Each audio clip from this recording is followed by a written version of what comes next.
আজকের রেসিপিটি আশা করি আপনারা সবাই দেখেই বুঝতে পেরে গেছেন আজকের রেসিপিটি কি হতে চলেছে। তাহলে আর দেরি কেন বন্ধুরা।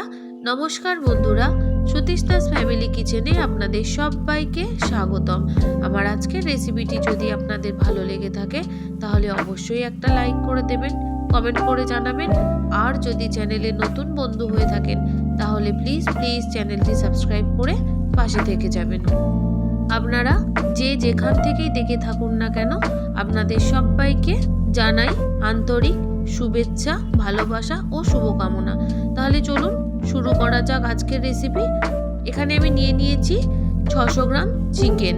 আমি কিন্তু এখানে চিকেনের কোনো রকম বোনলেসগুলো নিয়েছি আমি চিকেনের উইংসগুলো। এগুলো আমার খুব পছন্দের জিনিস, তাই আমি এগুলো নিয়েছি। তবে আপনারা যদি চান সেক্ষেত্রে আপনারা বোনলেস অথবা উইথ বোন যেটা ইচ্ছা হয় সেটা দিয়েই করতে পারেন। চিকেন বানানোর জন্য এখানে আমি কিছু জিনিস নিয়ে নিয়েছি, যেগুলো আস্তে আস্তে আমি এবার কেটে নেব। প্রথমেই আমি পেঁয়াজটা কেটে নেব। আমি এখানে বড় সাইজের 2টো পেঁয়াজ নিয়েছি। 600 গ্রাম চিকেনের জন্য বড় সাইজের 2টো পেঁয়াজই যথেষ্ট।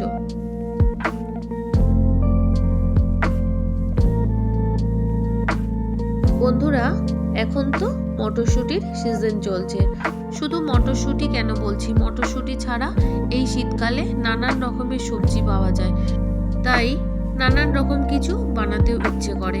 তাই আমি আজকে আপনাদের জন্য মটর চিকেন রেসিপিটি নিয়ে চলে এসেছি। রেসিপিটি যদি আপনাদের ভালো লেগে থাকে তাহলে কিন্তু অবশ্যই একটা লাইক করে দেবেন। আপনাদের একটা লাইক আমাকে আরও ভালো ভালো ভিডিও বানানোর উৎসাহ দেয়, তাই অবশ্যই ভিডিও শেষে একটা লাইক দেবেন বন্ধুরা।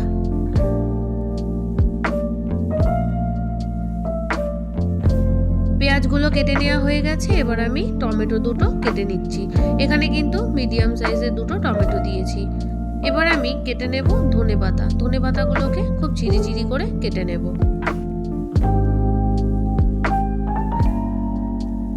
আমি যেভাবে বানাচ্ছি বন্ধুরা, অবশ্যই আপনারাও একবার হলেও এইভাবে বানাবেন। আশা করি আপনাদের ভীষণ ভালো লাগবে। আমি খুব সহজ পদ্ধতিতে বানিয়ে দেখাবো, একদম ঘরোয়া পদ্ধতিতে, খুব ভালো লাগবে।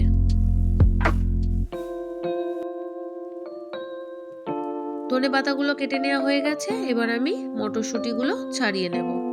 এখানে আমি 400 গ্রাম মটরশুঁটি নিয়েছি। সমস্ত মটরশুঁটিগুলো ভালো করে ছাড়িয়ে নিয়ে ধুয়ে নিয়ে চলে আসছি। মটরশুঁটিগুলো ছাড়িয়ে নিয়ে চলে এসেছি। সাথে নিয়ে নিয়েছি কাঁচা লঙ্কা, রসুন, আদা আর কয়েকটা নতুন আলু।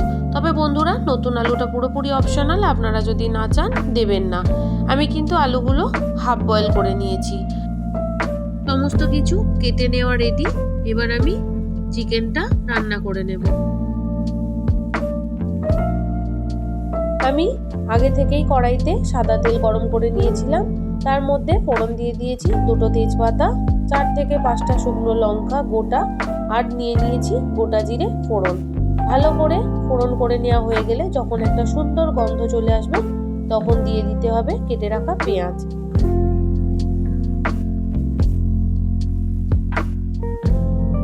পেঁয়াজগুলো ভাজা ভাজা করে নেওয়া হয়ে গেছে। এবার যে ফোড়নের জন্য শুকনো লঙ্কাগুলো আমি দিয়েছিলাম সেগুলো আমি তুলে নেব।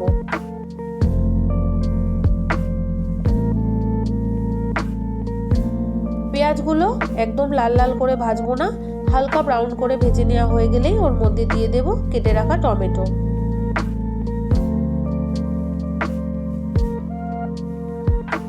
টমেটো আর পেঁয়াজটা একটু ভালো করে মিশিয়ে দেওয়া হয়ে গেলে দিয়ে দেব পরিমাণ মতো নুন। নুনটা আমি একেবারেই দিয়ে দেব, পরে আর দেব না। সাথে দিয়ে দেব পরিমাণ মতো হলুদ আর অল্প একটু লঙ্কার গুঁড়ো। তবে ঝালটা কিন্তু পুরোপুরি আপনারা আপনাদের স্বাদ অনুযায়ী দেবেন। এবার একটু ভালো করে মিশিয়ে দিয়ে আস্তে আঁচে ঢাকা দিয়ে দেব, যাতে পেঁয়াজ আর টমেটোটা ভালোভাবে গলে যায়। আস্তে আঁচে 5 মিনিট ঢাকা দিয়ে রাখার পর ঢাকনা খুলে খুন্তি দিয়ে একটু ভালো করে টমেটোগুলো ঘাটা ঘাটা করে দেব।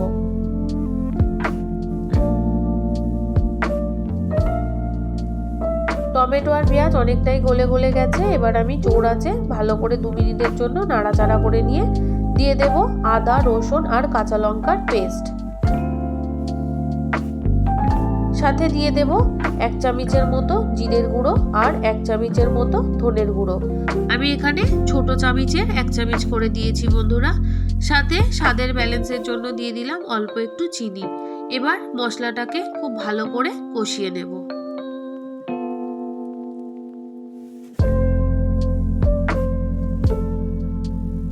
মটর চিকেন আপনারা অনেকেই বানিয়েছেন, অবশ্যই আপনারা আপনাদের মতন করে সবাই বানান। তবে সবার রান্নার ধরন যেহেতু আলাদা, আমি যেভাবে বানাই সেটাই আমি আপনাদের সাথে শেয়ার করছি।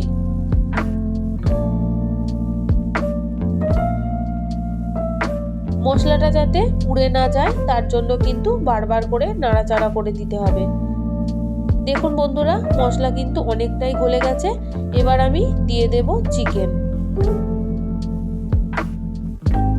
চিকেনটা মশলার সাথে খুব ভালো করে মিশিয়ে দেব।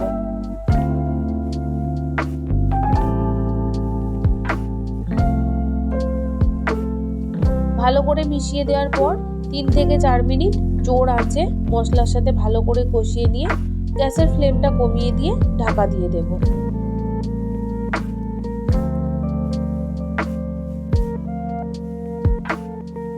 মোটামুটি 20 মিনিটের জন্য ঢাকা দিয়ে রেখেছিলাম।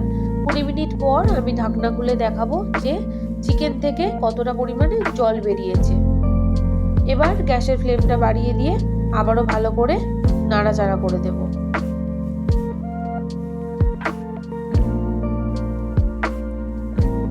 খুব ভালো করে নাড়াচাড়া করে দিয়েছি। এবার আমি এর মধ্যে দিয়ে দেব হাফ বয়েল করে রাখা আলু, সাথে দিয়ে দেব মটর। প্রয়োজনে মটরটা কিন্তু আপনারা কম বেশি করে নিতে পারেন। যেহেতু মটর চিকেন তাই মটরটা একটু বেশি পরিমাণে দিলেই ভালো হয়। এবার খুব ভালো করে কষিয়ে নেব। যত বেশি ভালো করে কষানো হবে চিকেনের স্বাদটা কিন্তু ততটাই বেশি ভালো হবে।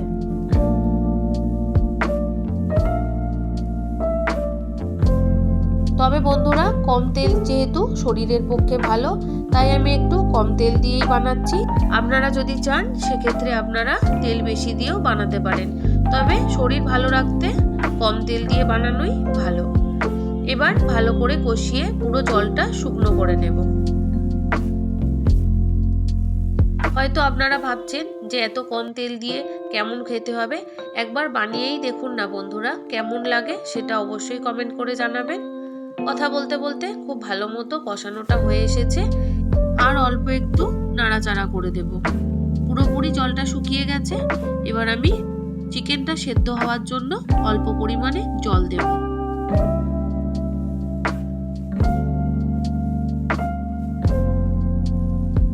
দেখলেন তো বন্ধুরা, আমি কিন্তু খুব অল্প পরিমাণেই জল দিয়েছি। আমি যেহেতু চিকেনটা একদম মাখা মাখা বানাবো তাই আমি অল্প করে জল দিয়েছি। তবে আপনারা যেরকম গ্রেভি রাখতে চাইবেন সেই অনুযায়ী কিন্তু জলটা দিয়ে নেবেন। এবার খুব ভালো করে মিশিয়ে দিচ্ছি।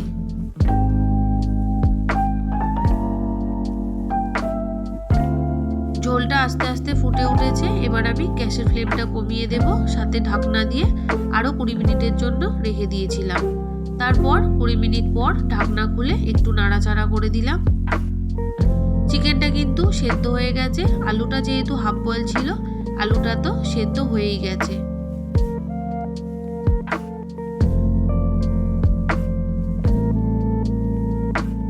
ভালো করে নাড়াচাড়া করা হয়ে গেছে। এবার আমি দিয়ে দেব ফোড়ন করে রাখা লঙ্কার মধ্যে 3টে লঙ্কা আমি দেব, বাকি দুটো আমি সাজানোর জন্য রেখে দিয়েছি। সাথে আমি দিয়ে দিলাম ধনে পাতা কুচি আর দিয়ে দিলাম হাফ চামচের মতো গরম মশলার গুঁড়ো। এবার মিডিয়াম আঁচে আরো 2 মিনিটের জন্য আমি ফুটিয়ে নেব। এই রেসিপিটি আপনারা রুটি, লুচি, পরোটা, ফ্রাইড রাইস এগুলোর সাথে খেতে পারেন। 2 মিনিট ফুটিয়ে নেওয়ার পর আমি ওপর থেকে আরো একটু ধনেপাতা ছড়িয়ে গ্যাসের ফ্লেমটা বন্ধ করে দেব। তৈরি হয়ে গেল দুর্দান্ত স্বাদের মটর চিকেন। আমার সাথে এতক্ষণ জুড়ে থাকার জন্য আপনাদের সবাইকে অসংখ্য ধন্যবাদ। আপনারা সবাই ভালো থাকবেন, সুস্থ থাকবেন।